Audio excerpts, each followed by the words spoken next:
Bonsoir à tous et merci à tous les courageux d'être venus. Il est tard, on va essayer de pas trop vous pourrir la tête avant les cascodeurs et les bières.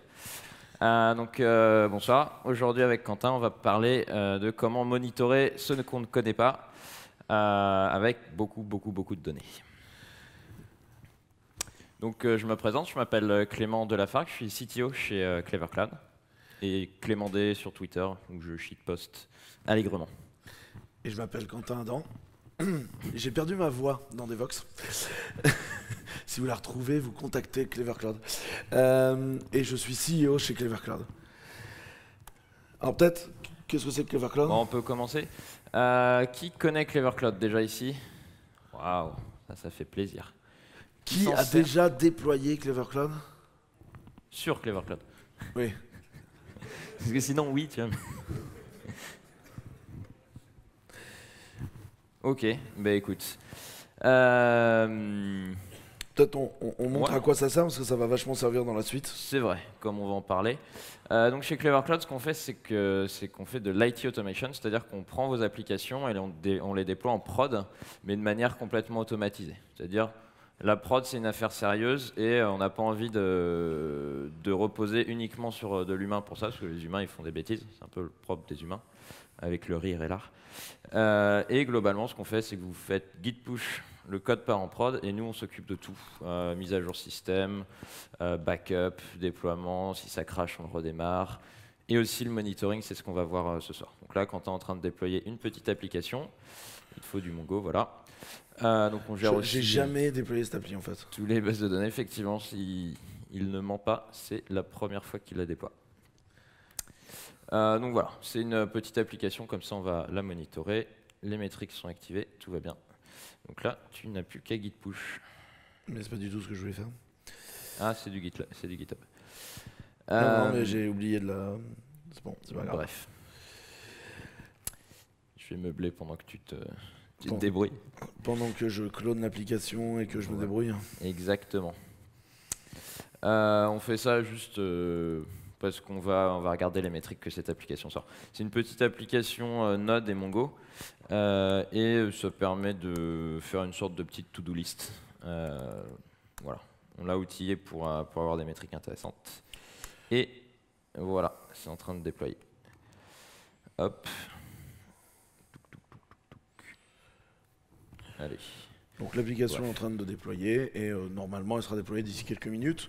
Donc ça veut dire que nous, en fait, notre boulot, c'est quand même de récupérer plein d'applications qu'on ne connaît pas et de l'exécuter sur nos serveurs. Ou sur les serveurs de nos clients, parce qu'on fait aussi du on-premises.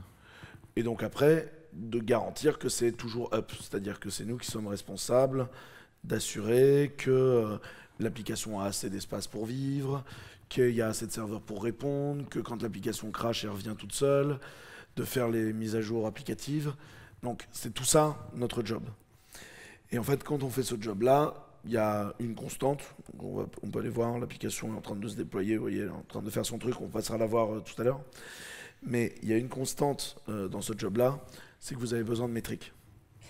Clairement. Les métriques, en fait, ça permet de savoir comment l'application tourne. On peut, le minimum du minimum, c'est même pas les métriques, c'est les logs. On va voir comment l'application se débrouille, s'il y a des erreurs dans les logs et ainsi de suite.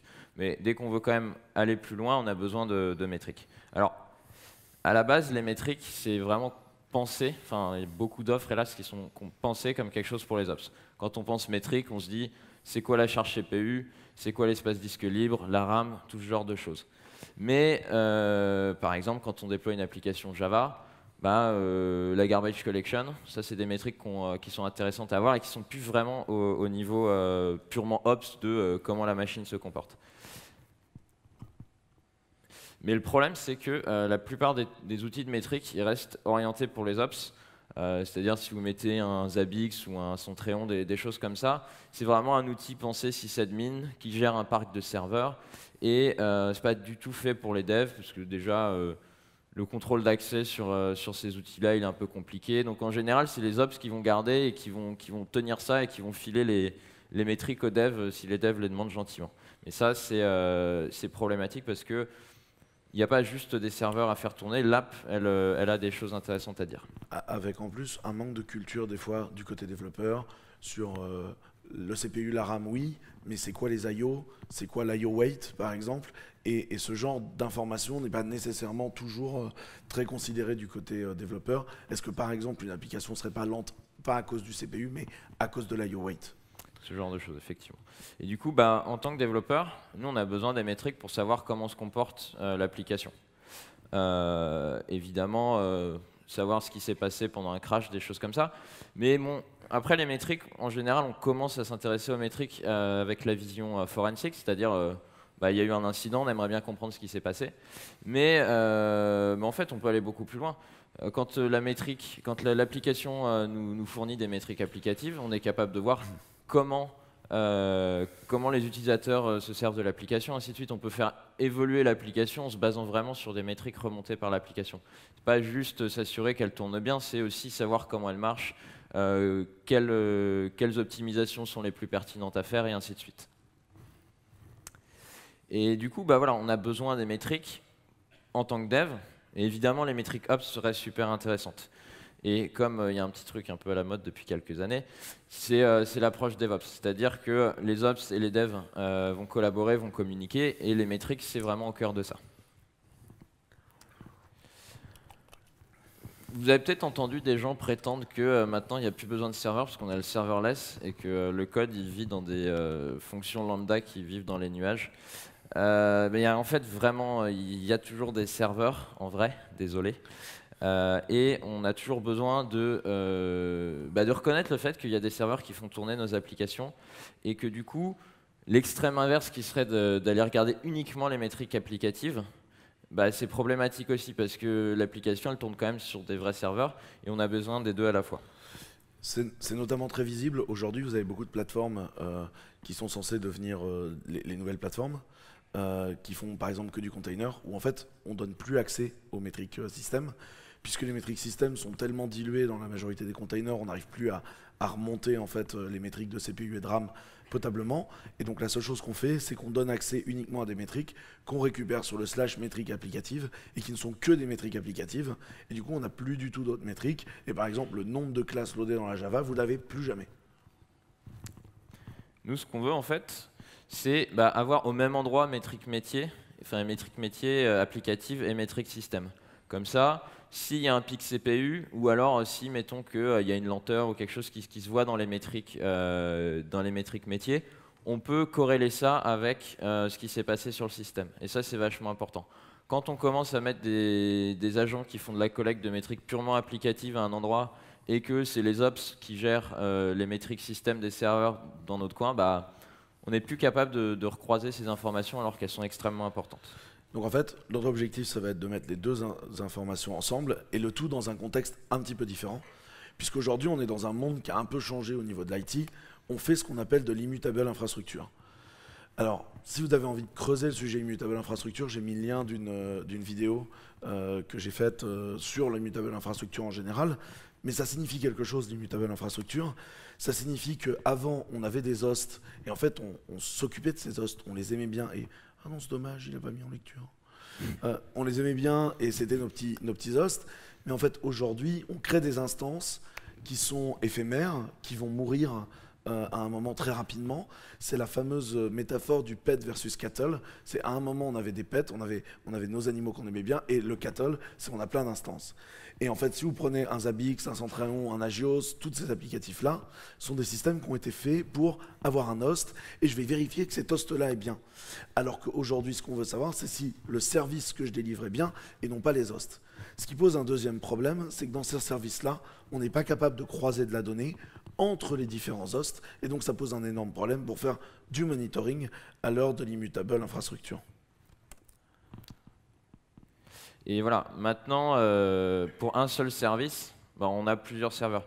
Du coup, il faut être capable de croiser les données. Et effectivement, dans du Zabbix, si on veut savoir ce qui s'est passé sur un service, on est obligé de retrouver tous les hosts qui ont participé à ce service et voir les uns après les autres en espérant tomber sur la donnée qui nous intéresse. Donc ce qu'on veut, c'est être capable de réfléchir vraiment en termes service et pas en termes instance. Pardon. Et du coup, bah, avec tout ça, et ça vient avec l'immutable infrastructure, c'est que au lieu d'avoir quelques serveurs qui ne bougent pas sur toute la durée de vie de vos projets, on se retrouve avec beaucoup plus de choses, parce qu'il y a plus d'instances, on les démarre, on les tue, il y en a des dizaines par jour, enfin c'est... Voire des milliers, voire des Pour un dizaines de service, milliers. ouais. Mais en gros, on va se retrouver avec beaucoup plus de données. Tout simplement, il y aura juste plus de volume en fait, parce qu'il y aura plus de hosts à tester. Enfin, il y aura juste tout bêtement plus de volume de données.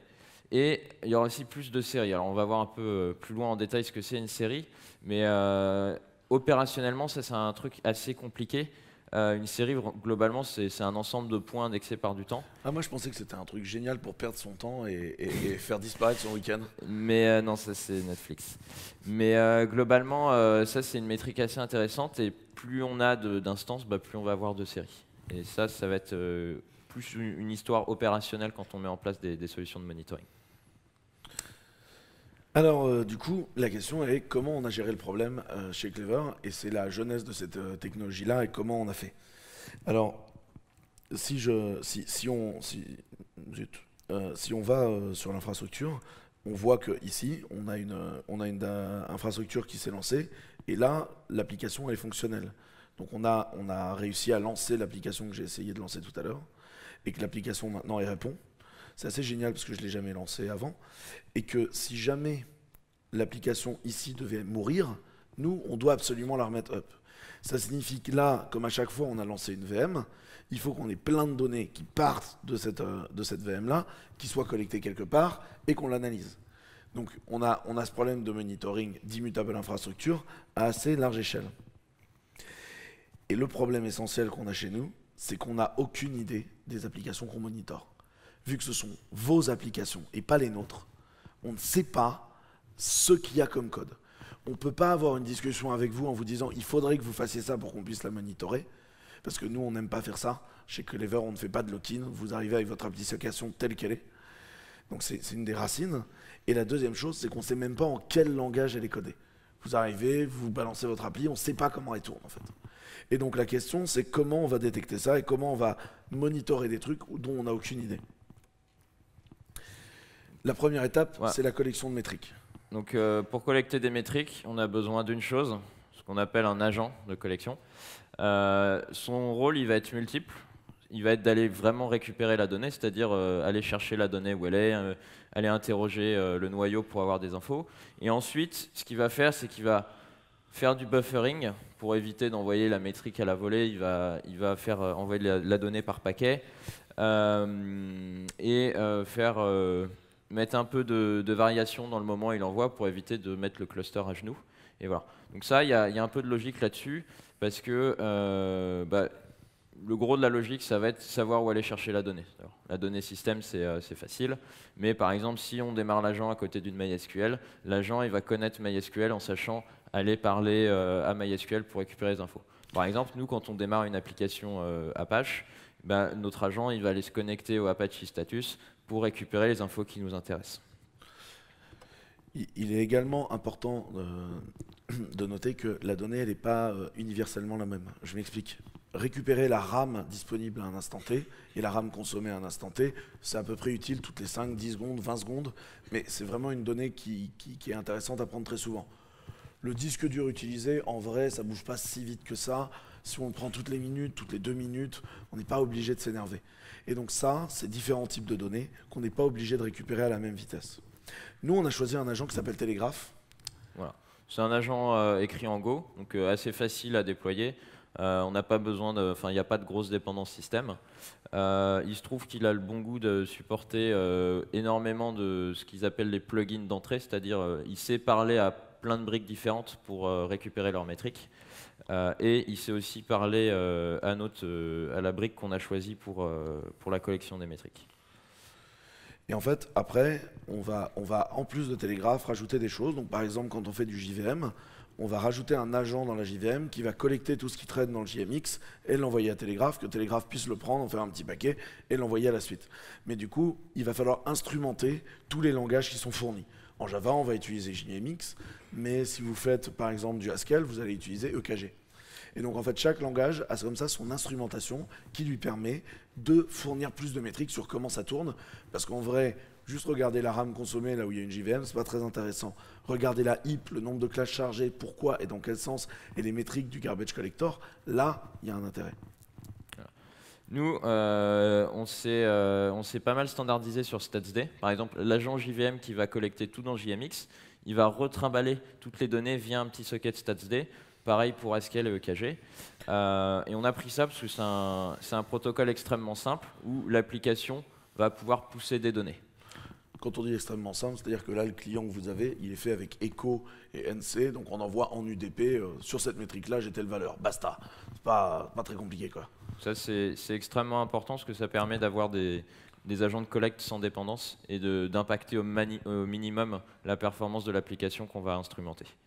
Il y a un autre protocole ultra utilisé qu'on supporte aussi, c'est Prometheus, où là c'est un peu différent. En fait, c'est l'agent qui va aller demander les métriques à l'application. Et là, c'est aussi assez simple puisque c'est une requête HTTP et ça renvoie un bout de JSON, donc quelque chose d'assez standard.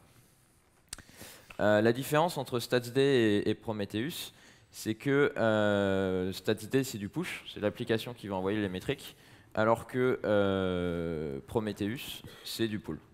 Nous, l'agent, en fait, il va unifier tout ça, puisqu'il va aller pooler la donnée sur Prometheus, et une fois que la donnée dans l'agent, elle est balancée dans le reste du pipeline, et ça nous permet d'unifier complètement cette approche-là. Donc, on se bat. Donc maintenant, on a toute cette data-là qui part et qui va partir dans un pipeline, et la grande question, c'est comment est-ce qu'on va stocker tout ça? Alors posons-nous des questions simples et demandons-nous quels sont nos besoins. On a un volume qui est franchement pas négligeable.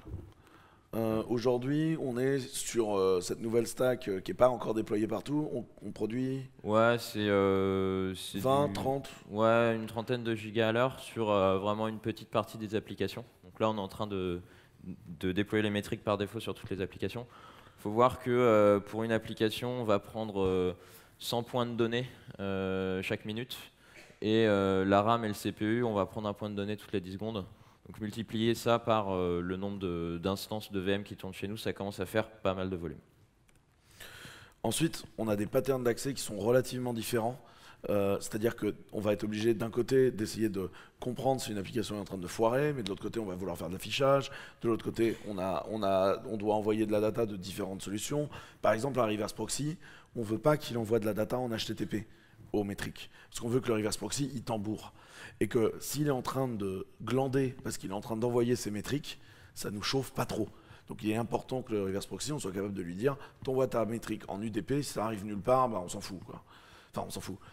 On détecte qu'il y a un problème, mais on ne veut pas que tu glandes pour envoyer tes métriques. Vous voyez ce que je veux dire? Et donc en fait, tout ça, ce qu'on vient de définir, c'est une time series DB. Alors, une base de données time series, c'est quoi? Ce n'est pas Doctor Who, une série sur le temps.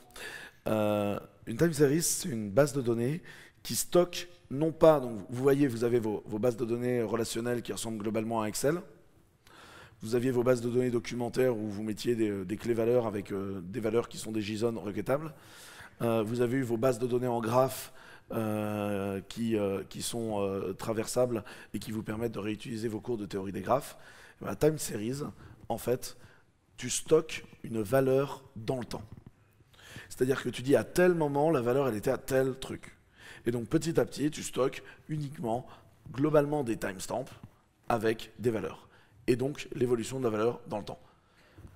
Par exemple, vous mettez un capteur de luminosité et vous gardez sa luminosité, et bien vous la mettez dans une time series DB. Et en fait, c'est un marché qui est très intéressant parce que d'abord, il est relativement récent dans le NoSQL et tout le monde s'excite à propos de ça. Mais ce qui est important, c'est que les contraintes là-dessus sont légèrement différentes que dans les autres marchés. Notamment, tu dois faire attention d'abord à ta capacité à acquérir les points en real time, parce que des fois, le fait qu'un point ait une certaine valeur, tu dois prendre une décision très rapide dessus.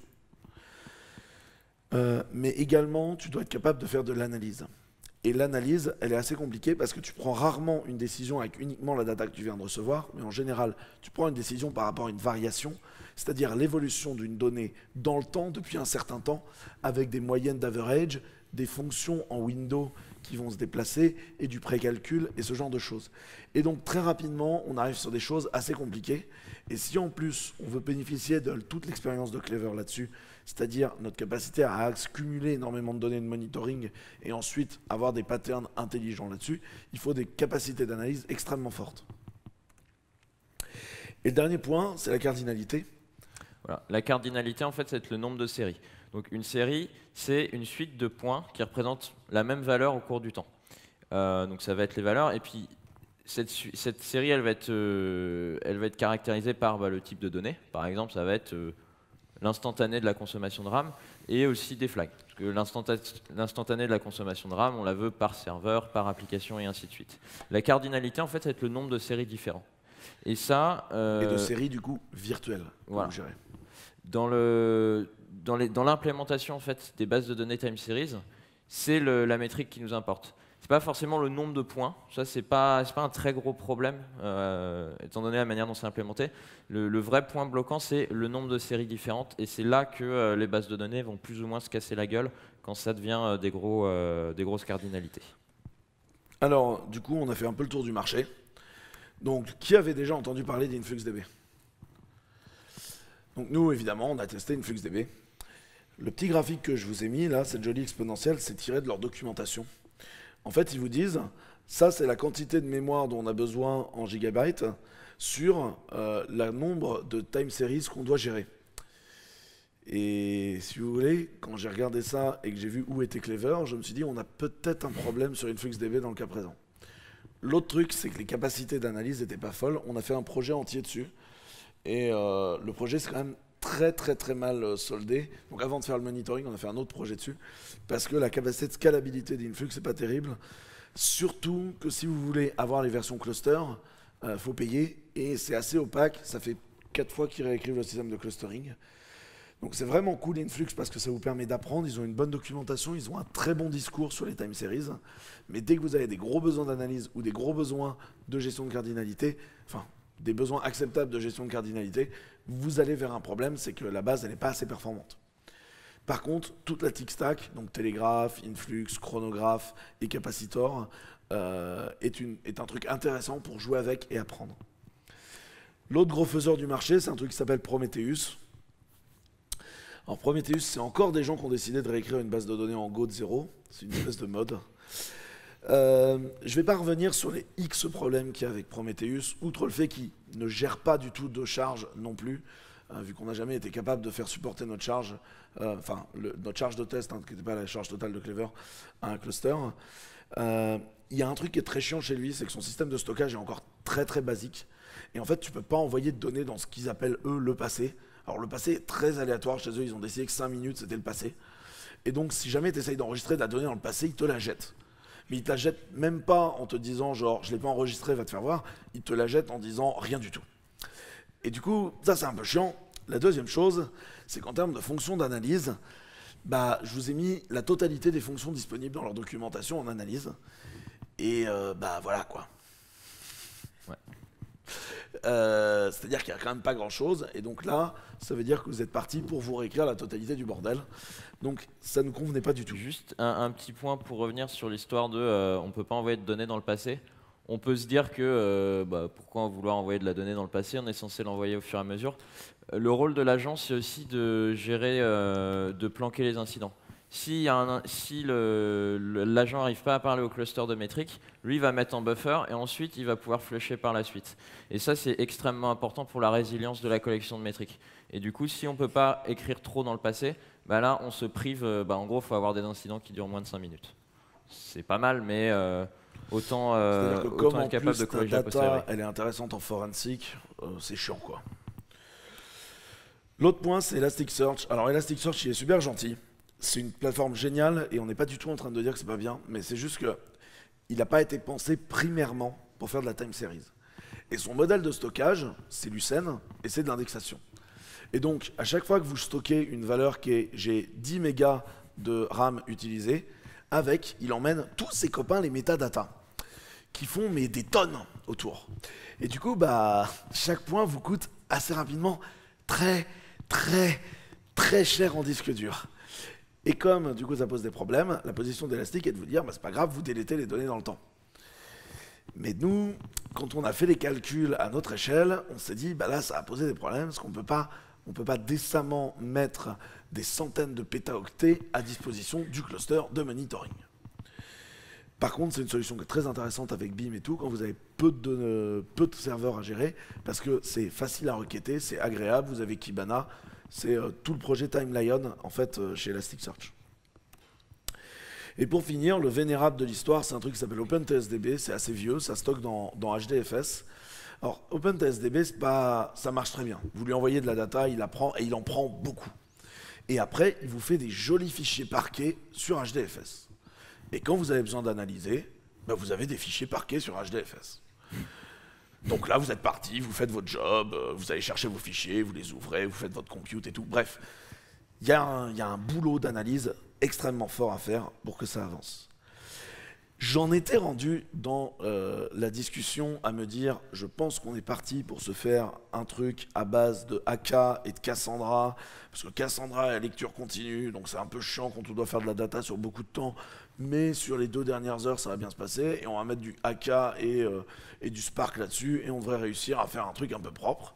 J'en étais là dans ma réaction quand j'ai trouvé un truc qui s'appelle Warp 10. Alors Warp 10, c'est une solution qui est intégralement en Java, qui est du bon vieux Java des familles. J'en profite pour rappeler que chez Clever, on est à la base d'une Java Shop et que le cœur de Clever, c'est du J2E. Souvent, les gens oublient, ont l'impression qu'on fait que du Rust, du Scala et d'autres machins fun, mais nous, on est une Java Shop à la base, on fait du J2E. Hein. On a du Paraya en prod, Payara. Ils ont une version standalone qui stocke ces données dans ElevelDB. Et ils ne stockent pas seulement la donnée dans le temps, Warp 10, mais ils stockent la donnée également dans l'espace. Donc latitude, longitude, élévation. Ce qui est très utile quand vous faites de l'IoT. C'est publié par une boîte française qui s'appelle Citizen Data, qui est à Brest, et qui fait ça en open source. Donc vous pouvez aller le voir sur GitHub. Et il y a aussi un site web, warp10.io. Et en fait, il y a un intérêt à Warp 10 monstrueux dans notre cas, c'est qu'en fait, Warp 10 a également une version distribuée. Et dans sa version distribuée, en fait, ce qui se passe, c'est que le event bus global de Warp 10, c'est Kafka, ça scale, que la distribution et toutes les décisions se font dans Zookeeper, et que tout le stockage se fait dans Hadoop HBase. Ça scale. Alors c'est chiant, parce qu'il faut tenir la main à Hadoop HBase, qui n'a jamais été le truc le plus agréable à opérer du monde. Il a besoin d'amour un peu. Quand t'es pas là depuis 2 heures, il pleure, faut aller le voir, lui tendre un mouchoir, tout ça, c'est un peu chiant. Mais une fois que tu as réussi à le faire tourner, c'est bien. Et sa distribution étant en fait par Zookeeper, tu es sûr que tu n'auras pas de problème de consistance du cluster, parce que Zookeeper, pareil, il est un peu chiant, mais bon, ça fait 15 ans qu'il est en prod, ça tourne. Il y a un autre intérêt à tout ça, c'est que la totalité, donc là je vous ai mis l'architecture de Warp 10 qui est assez bien foutue, parce qu'en fait ils ont des single instances de tout, donc chaque composant se single instance est globalement stateless, sauf le directory qui a en RAM la totalité des time series, donc la totalité des séries, la cardinalité est gérée dans le directory, donc si vous avez énormément de séries, vous avez un gros directory, mais il faut savoir que sa demande en RAM à lui est linéaire et non pas exponentielle. Et donc, vous êtes capable de gérer beaucoup de séries. Après, il y a un moment, vous aurez peut-être besoin d'un téra de RAM. Mais si vous le shutdonnez, il n'y a pas de problème, il ira lire ces infos depuis HBase. Si vous avez des questions sur Warp 10, on pourra le voir dans la fin, mais c'est vraiment une technologie qui est très intéressante et qui avait d'autres intérêts. Par exemple, le token-based access. Nous, c'est quelque chose qui nous importait, c'est que on veut que tous les agents puissent parler directement au cluster et qu'il n'y ait pas des problèmes d'autorisation à refaire. Globalement, on revient sur toutes les questions d'autorisation dans un système distribué. Et dans ce cas-là, une très bonne solution, c'est l'autorisation basée sur des tokens cryptographiques. C'est-à-dire on crée un token qui donne des droits à l'agent, et l'agent peut pousser de manière autonome, et il n'a plus besoin de parler à personne. Évidemment, tous les tokens ont des limitations dans le temps et des limitations d'écriture, ce qui fait qu'on peut balancer des tokens sans trop se poser de questions. Il y a des listes de révocation au besoin, mais ça nous permet d'avoir une énorme souplesse en fait, sur la gestion de l'authentification et de tout décentraliser. Bon, du coup, le truc consomme. Donc il y a un raw data access, donc si vous voulez avoir accès aux points, vous avez accès aux points, mais c'est quand même pas très intéressant, encore une fois, vous avez des points, ça vous dit qu'il y avait tant de RAM disponible à tel moment, ça vous dit pas grand chose.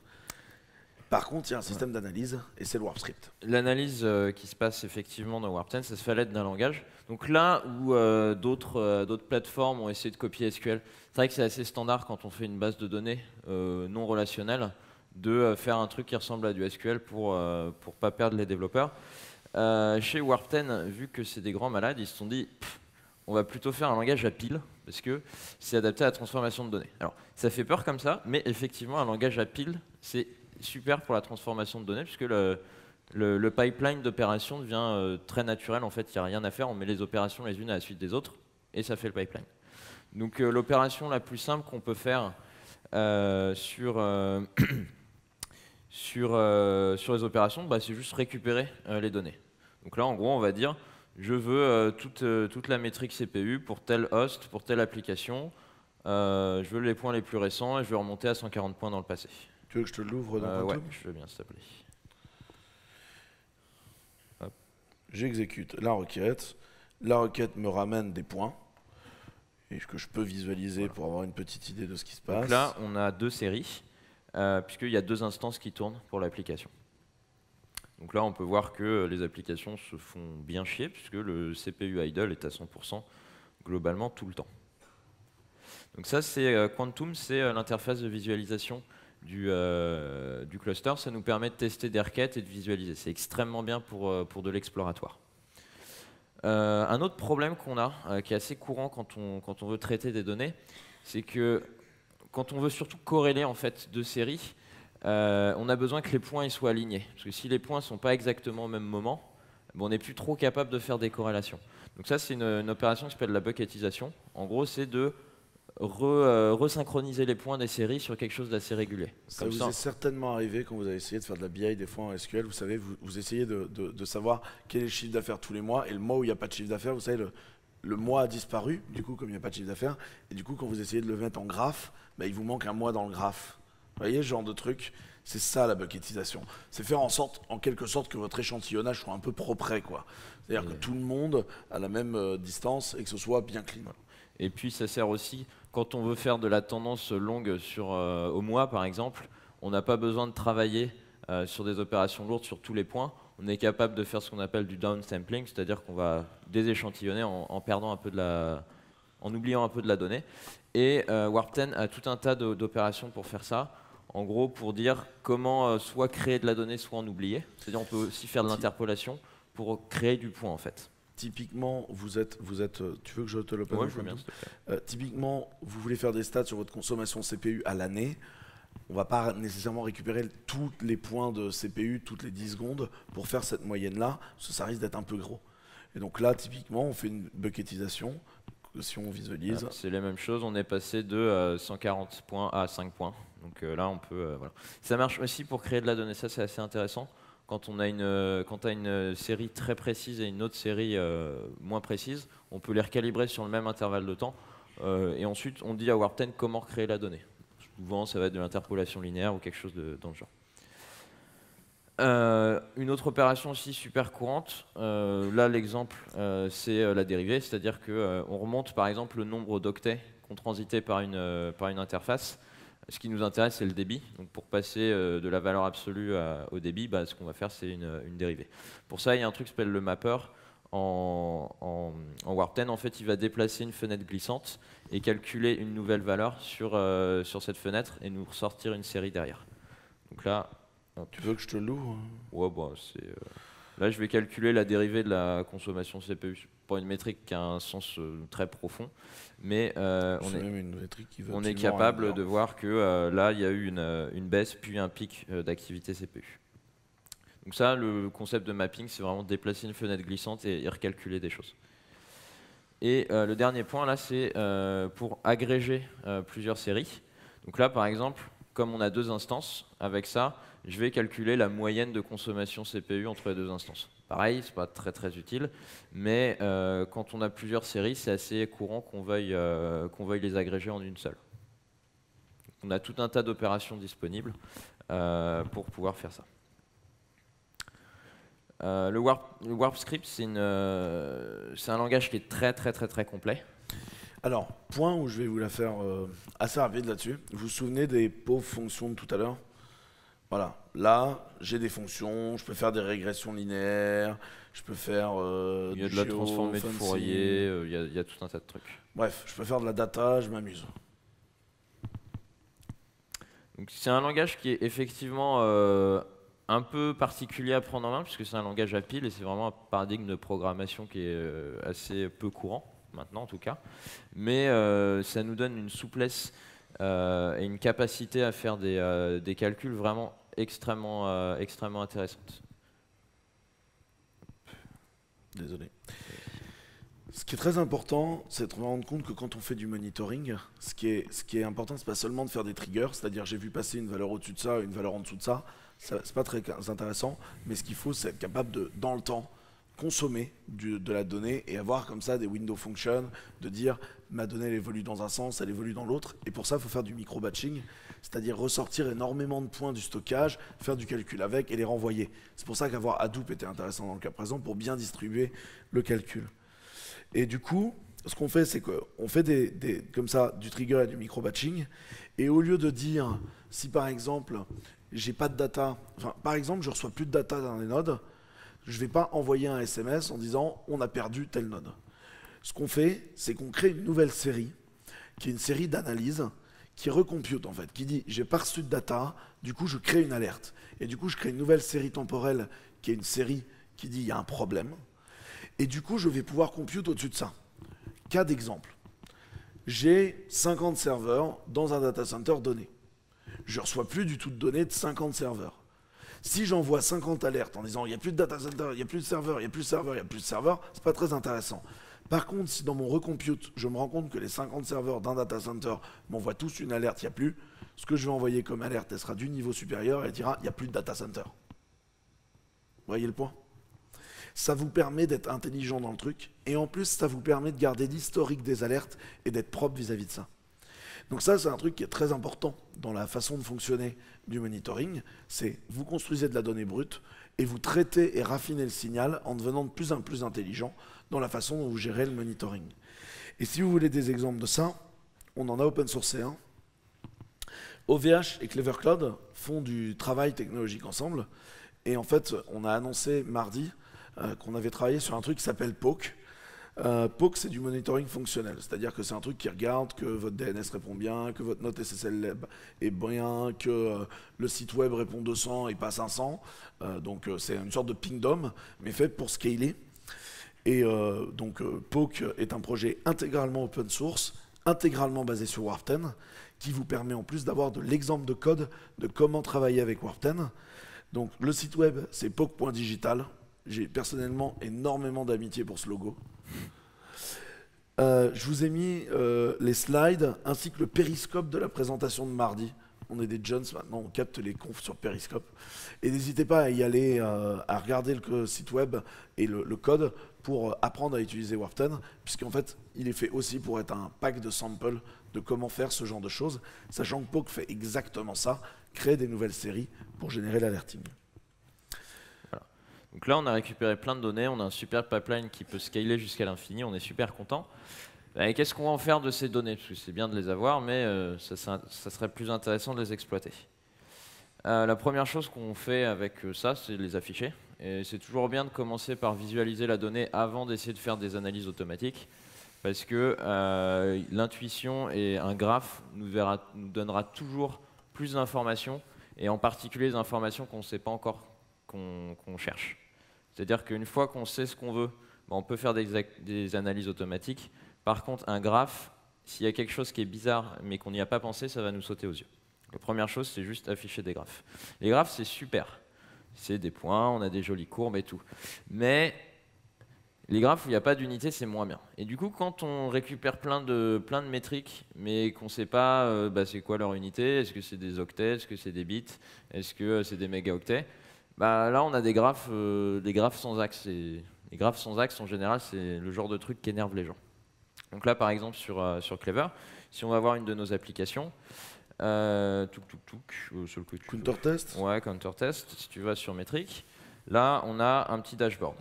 Et là, bah, les trucs qu'on a mis sur le dashboard, ça, on les connaît. On sait que c'est de l'usage CPU en pourcent. La mémoire, on sait que c'est des octets. Et l'IO réseau, c'est des octets par seconde. Ça, on le sait parce qu'on les connaît, ces métriques. On sait que, bah, tiens, le graphe réseau, ce qui m'intéresse, c'est la dérivée, et je sais quelle sera l'unité. Par contre, si on va dans les métriques avancées, bah là, on se rend compte qu'on a tout un tas de métriques. Il y en a un peu à charger. Et en fait, on va avoir plein de métriques, mais un peu en vrac. C'est quoi, il y a un on-zone Docker qui pompe le réseau? Et non. Mais on va avoir plein de métriques en vrac, et on ne sait pas trop à quoi ça correspond.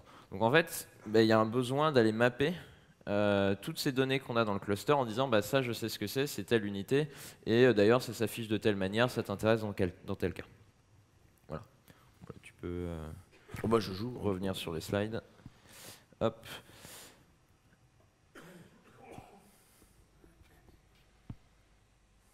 Donc la data, c'est bien, mais si on ne sait pas à quoi elle correspond, si on ne sait pas ce qu'elle veut dire, bah, c'est moins bien.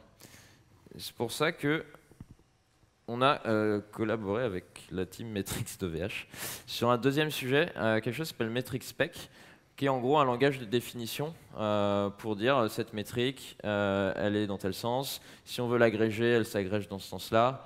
Par exemple, le réseau sur un cluster, on va peut-être avoir envie d'additionner les débits pour avoir le débit du cluster. Par contre, il y a d'autres métriques où on voudra la moyenne. Et ça, il faut qu'on l'associe à la métrique. Donc c'est un format texte, c'est une spec, et qui permet dans le futur, qui permettra de générer du warp script pour aller requêter ça. Donc ça existe en ligne de commande et en web, et le but est d'utiliser cette data pour aller générer des choses qui vont nous donner du sens.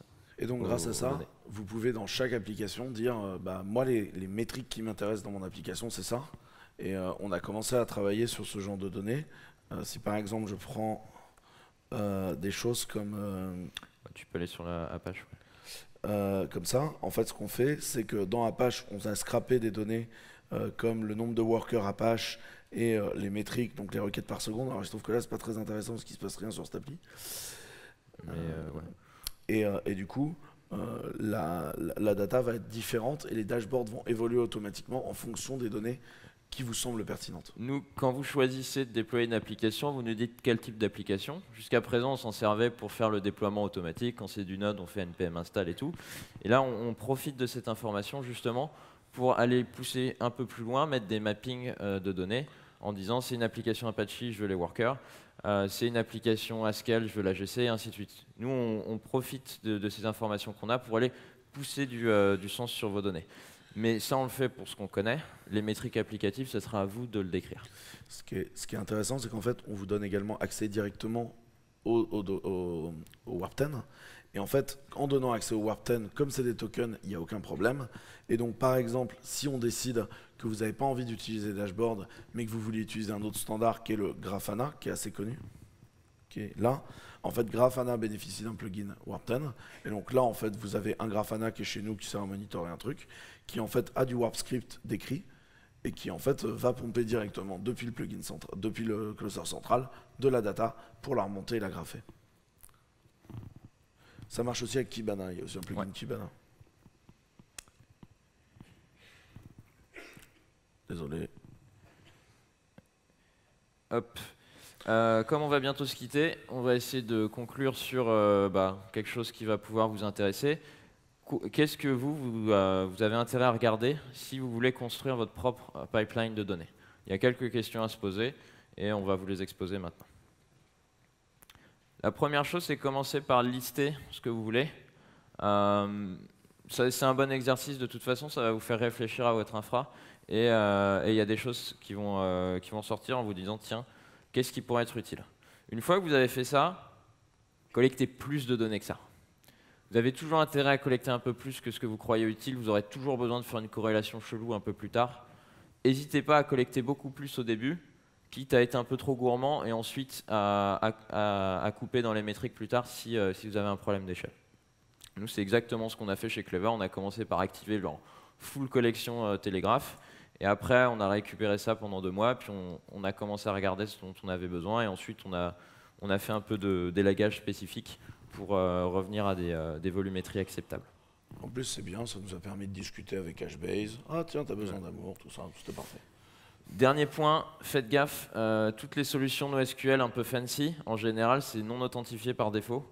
Donc faites très très attention, déployez pas ça sans vous poser de questions.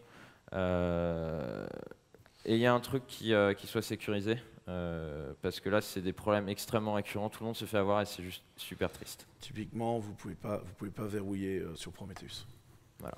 Sur Warp 10, comme c'est avec des tokens, bah, vous ne pouvez pas déployer un cluster Warp 10 non sécurisé. Et en plus, dans la prochaine release de Warp 10, il y a un système de plugin qui permet de changer l'authentification. Vous pouvez mettre des macarons, des user mot de passe, plein de trucs, et du coup, vous pourrez mettre votre propre machin, un login Active Directory. Voilà. Et le dernier point, ça c'est super important quand on bosse avec des métriques, commencez par visualiser, construisez-vous une intuition en regardant des graphes. Essayez pas de partir sur l'analyse tout de suite, parce qu'on ne sait jamais ce dont on a besoin, et le meilleur moyen de découvrir de la donnée, c'est encore de la visualiser. Et ça, c'est super important. N'hésitez pas à visualiser, et Quantum est super pour ça. Merci beaucoup. On est un peu short pour les questions. Non, on peut en prendre, je pense.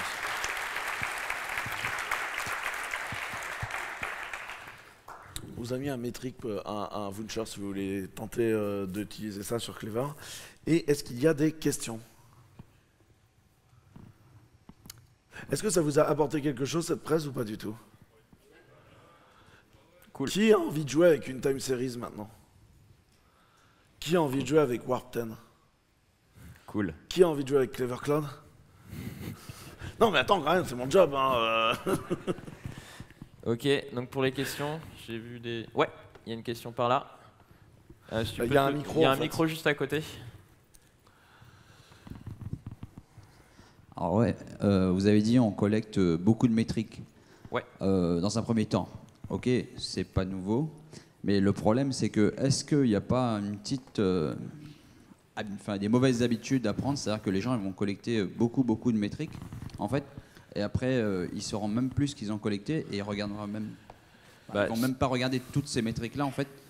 Enfin, je dis pas que l'approche elle est pas bonne, mais il y a un petit côté qui est un peu mauvais, c'est que les gens ils vont récolter beaucoup de métriques pour après ne pas les utiliser, ce qui est dommage puisqu'après ouais, mais en fait, tu pourras savoir si elle est réellement inutile que quand tu l'as collectée à un moment, tu la regardes et là tu te rends compte qu'elle sert vraiment à code. Et en fait, il faut commencer par une phase où tu importes tout en vrac, tu fais des graphes dessus, tu essayes de sentir si ça a un intérêt, tu vois, de bricoler un peu avec, et au bout d'un moment, tu te dis, non mais en fait ça on s'en fout, ou alors ça, la donnée, elle varie tellement peu que c'est pas intéressant, mais comme par exemple, Warp 10, il stocke le change, c'est pas très gênant, tu vois, tu peux mettre plein de points, si le change bouge pas, en fait ça te prend pas de place sur le disque, tu t'en tapes, tu vois. Donc c'est pas nécessairement un énorme problème en fait. Mieux vaut collecter beaucoup, et ensuite, une fois que tu es sûr que ça sert à rien, tu dégages. Et concrètement, en fait, c'est quand on va mapper les données, justement, dire ça c'est une donnée, je veux l'utiliser de telle manière, l'agréger de telle manière, sur telle unité. C'est quand on fait ce mapping qu'on se rend compte les données importantes. Et effectivement, les données qui ne sont pas importantes, au moment de les mapper, on se dira c'est peut-être pas si important. Et après, on pourra affiner sa collecte. Mais il faut vraiment être très gourmand au début, quitte à réduire la voilure après. Est-ce qu'il y a d'autres questions? Ouais, il y en a une par là. Il y en a une là. Ouais, je vais répéter la question, t'embête pas.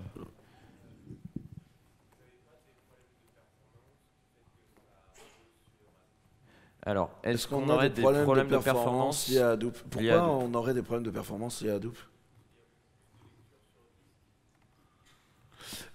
Donc parce qu'il y aurait beaucoup plus de lecture sur disque. En fait, de toute façon, on va pas caler toute la donnée en RAM, quoi.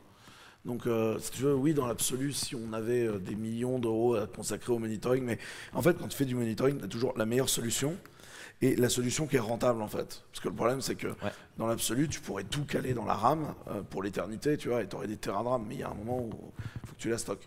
Et nous, on n'a pas de problème de perf lié à Hadoop. Hadoop, ça marche très bien. Hein. Ok, on vient de me faire signe qu'il fallait qu'on vide les lieux. Merci à beaucoup, tous pour votre attention et bon cascoders.